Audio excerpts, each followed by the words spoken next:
Prendo un petto di pollo ed elimino il grasso in eccesso.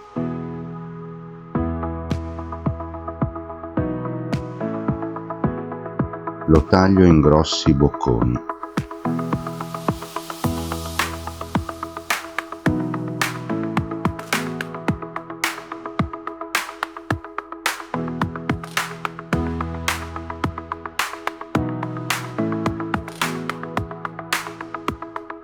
Passo la carne nella farina.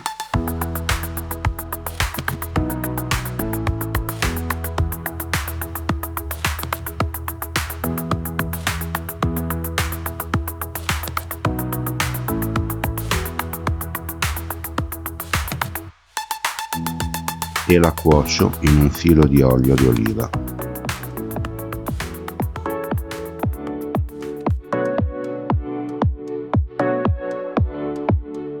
Pulisco un cavolo cinese.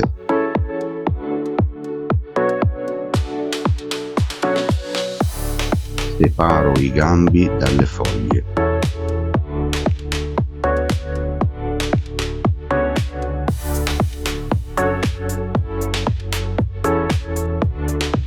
Spruzzo della soia sulle foglie.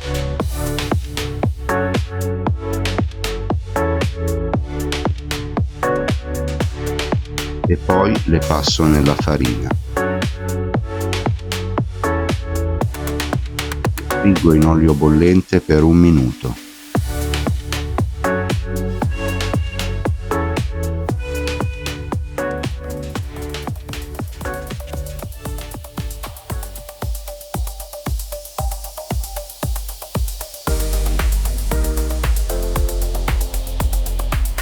Cuocio il cavolo in un filo di olio e un dito d'acqua. Mezzo cucchiaino di miele.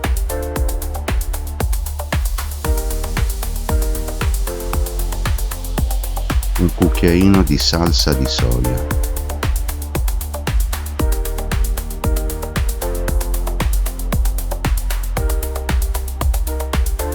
Sbuccio un limone biologico con il pelapatate.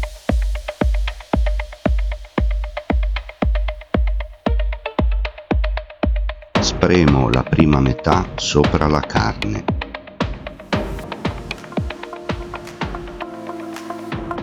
Mezzo cucchiaino di amido e ci spremo la seconda metà.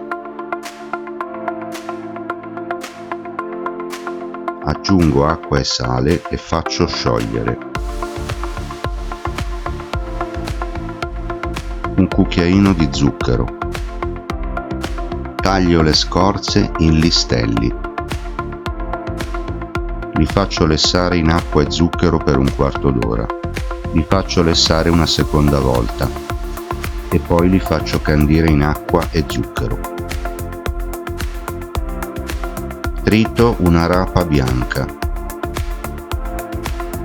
e un pezzetto di curcuma, sale rosa, erba cipollina. Porto in riduzione la curcuma e aggiungo un pizzico di sale e di zucchero. Passo al colino. Aggiungo il succo e termino la cottura.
pollo al limone candito, tartare di rapa con salsa di curcuma e cavolo fritto aromatizzato al miele.